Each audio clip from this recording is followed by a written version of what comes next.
So it takes less than 9 days to build all of this, but then it takes me over 2 months to conceptualize this and kind of put together in my mind how I'm gonna build it and what kinds of material I'm gonna use to build it.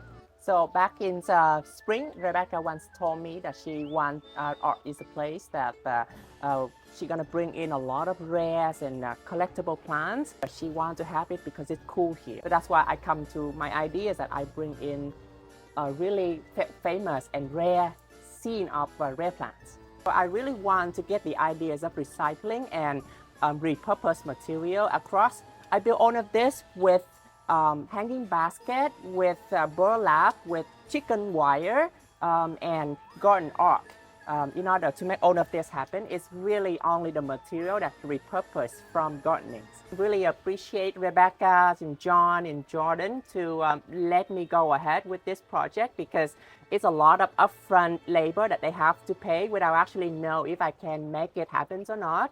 And this credit back to all of them because they have a lot of trust to me, and I'm happy that I fulfilled this one. Thank you to Joanne, one of our staff mother. She donated her clothes hangers for me so I can make the detail of all of the leaves and everything around.